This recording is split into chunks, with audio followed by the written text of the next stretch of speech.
Well, good. I appreciate you taking the time out of your day.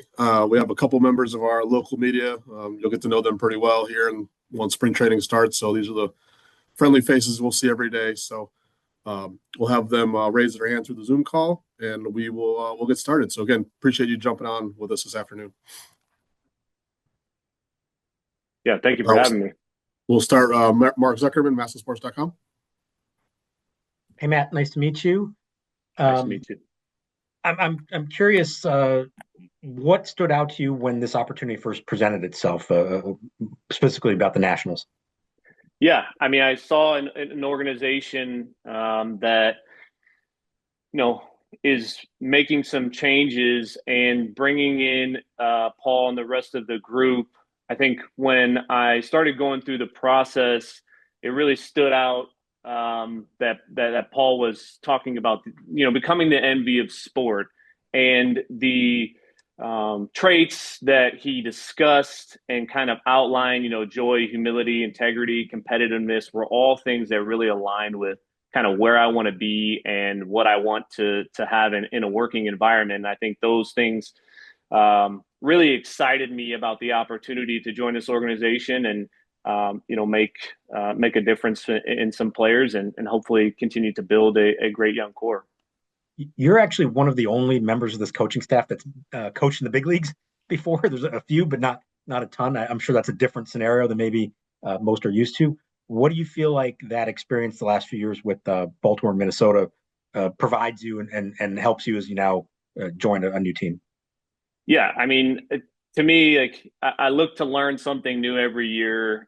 Every experience that you have, bad or good, will continue to help shape how you're going to train and work with hitters as you move forward. And I think that's one of the things that I try to do is use those experiences that I've had to help myself continue to improve as a coach in order to get the best out of the players that we possibly can.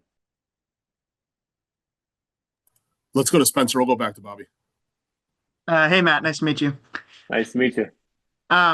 This is maybe too much of a loaded question early on in the process. But when you think about what makes a good hitting coach in 2026, what are the sort of traits that jump out to you or come to mind? Yeah, I mean, in my opinion, like the relationships that you're able to build with the players, kind of getting on their level and getting to know them as people first, and just showing them how much you really care about them as a person, as well as continuing to develop and understand, what they've done in the past and what they can really do to continue to improve. And to me, that's the most important thing is developing that relationship, letting them know that you really care about them as a person and you're looking to help them improve and get the most out of their ability. And we're going to be able to leverage all the cutting edge tools that we're going to have. You kind of approach working collectively to build a vision of what you want for your hitters? I guess what do you want that vision to be?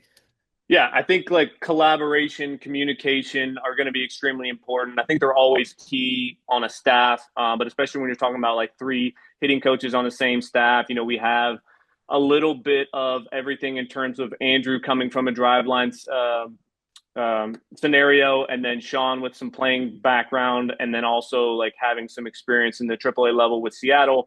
Um, Continue to have like tight knit conversations and having those relationships with those guys so that we can be on the same page and continue to build with the players. I think that's going to be, I know, a really big part of that. And to me, it's always a collaborative.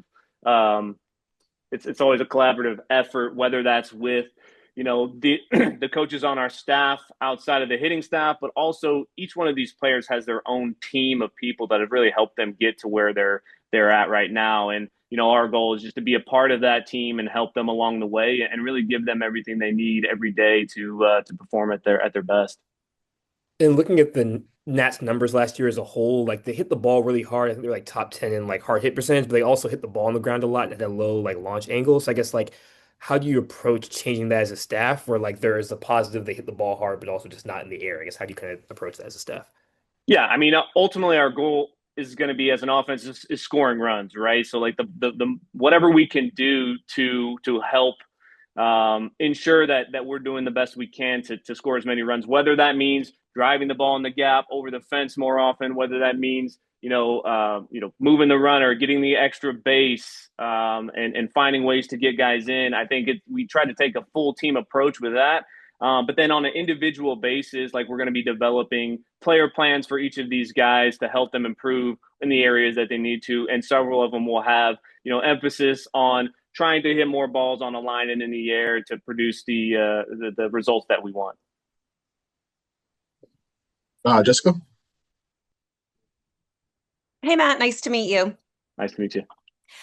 This is a very young team, obviously, and I'm wondering, what is your approach when you're working with young players that don't have as much major league experience compared to some more veteran players, and how that is the same or differs? Yeah, there's certainly a lot of similarities. I mean, we want the player to be involved in the process. We want them to give us as much information as they can about their career and where they've been and what they've done.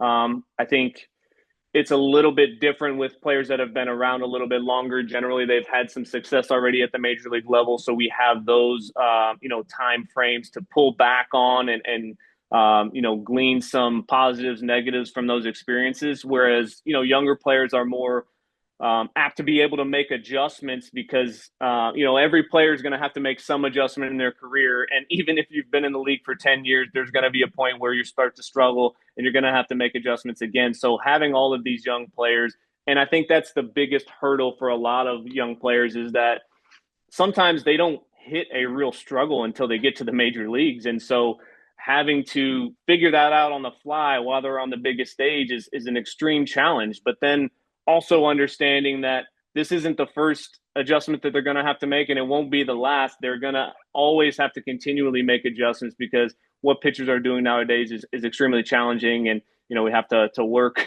as hard as we can to make sure we can prepare ourselves to have success against it. And of this team, who have you already had a chance to connect with, whether it's on the phone, FaceTime, or in person? Yeah, pretty much every hitter at this point I've had a chance to connect with. And man, a couple of things that stick out are just the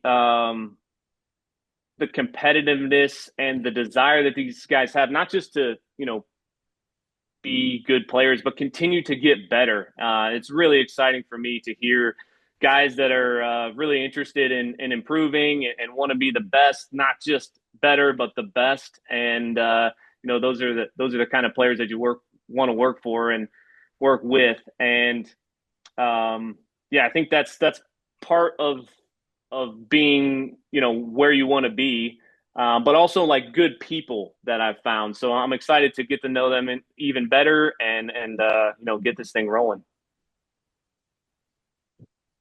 Spencer? Yeah, I think you just mentioned one of them, but when you look at the strengths of this roster, what stands out to you?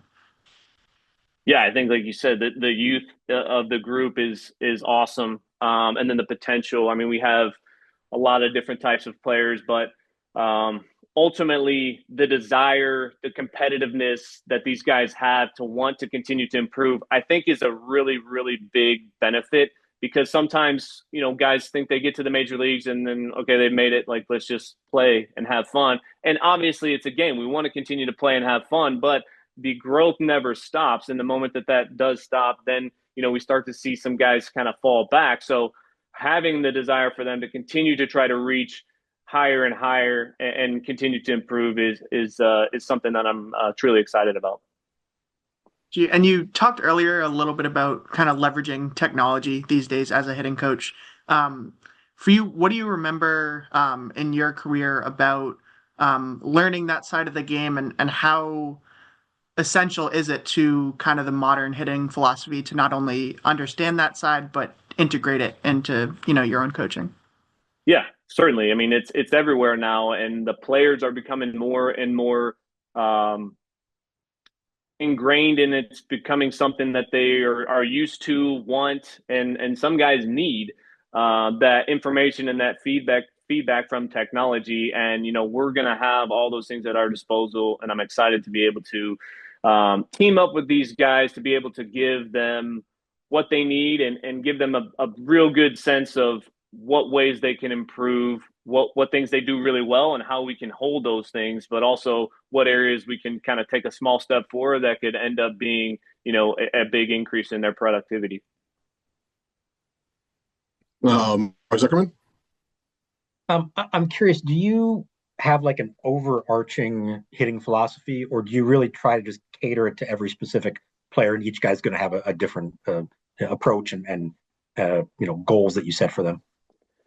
Yeah, I mean, the overarching philosophy, kind of like I mentioned earlier, the goal of the offense is to score runs, and we're going to value every aspect of hitting that we can to maximize that run scoring potential of the offense. Like I said, whether that's hitting the ball over the fence in the gap and driving for extra bases, or whether that's taking it a good at bat, taking our walks, and really owning the zone. I think that's going to be something that you're going to hear a lot this year. Is we're going to own the zone and we're going to force pitchers to the middle of the plate. And when they get there, and when they go there, we're going to do some damage. We're going to hit balls on a line, hit balls in the gaps, run. I think you've heard from Blake as well, like the ability of this team that's a young athletic team to continue to take those extra bases and do the little things to win games is going to be really crucial. But hitting on what you said as well, having those individual player plans for each guy, knowing that each guy's going to be a little bit different in the way that they swing, the way that they attack their approach, and the way that they go about their preparation. And so just continuing to try to build and challenge them to expand a little bit and make sure that we're getting the most out of them. You mentioned owning the zone. James Wood's one of the most patient hitters in baseball, but he also strikes out a ton in addition to all the production that he puts together. For someone like him, where's the balance there? And are you someone that views strikeouts as just like inherently bad, or is that something you can accept when there's so much other production that comes with it and maybe more walks because of the patience? Yeah, I mean, I don't think there's any time where you have a strikeout and you're like, oh, it's okay, who cares, whatever. I mean, that's pretty much the worst outcome that can happen in certain situations. Obviously, if there's a runner on first in a ground ball situation, first and third, and you hit into a double play, that's probably worse than the strikeout as the inning's over and you eliminate a chance with a runner in scoring position. But in general, like strikeouts, we aren't fond of. We don't want to have anybody go up there and look to strike out or hit a home run. And really, what we want to do is just maximize the ability for that hitter to have his bat in the zone as long as possible, on the plane with that pitch, to maximize not just how hard it's coming off and what angle it's coming off, but the contact as well. So the more balls that we're able to put in play, we don't want to put stuff in play weekly just to do that, but we're going to continue to develop fast, adjustable swings that these guys are going to be able to do damage and also make good decisions. Andrew? Hey, man, I just wanted to ask, what did you learn in your time with Baltimore and Minnesota that you'll carry with you to Washington? And I guess, is there anything that you want to do differently from your previous two stops? Yeah, I think the biggest thing that I've kind of taken away from those two experiences is just the understanding of how players are transitioning to the major leagues. We had several from Baltimore, whether that's Gunnar Henderson, Adley Rutschman, Jackson Holliday, Jordan Westburg, and it can go down the list, right? But every player kind of goes about it just a little bit differently, but there's a transition process that happens where there's an adjustment that needs to be made in some aspect of their game, and they're trying to do it at the highest level, which makes it extremely difficult. So learning about that process is something that I'll continue to take with me. In terms of things that I want to continue to improve on or maybe do a little bit differently, I think sometimes we can make hitting a little bit too complicated for hitters. So having a simple approach, giving the hitters what they need information-wise, and working with them on their swing on what they need to do to improve, but also keeping it simple and making sure that when they go into the box, their mind isn't on what they need to do in their swing. It's simply on the approach, staying in the present moment, and executing the plan that they're set out for. And you mentioned that like a lot of you mentioned this one of your earlier answers that these hitters typically have like a team, including people on the outside. Like, how do you kind of balance understanding what they want and not having those outside voices while also you have your own philosophy within your organization? I guess how do you kind of balance those things and make sure that there aren't too many voices and it doesn't get too complicated?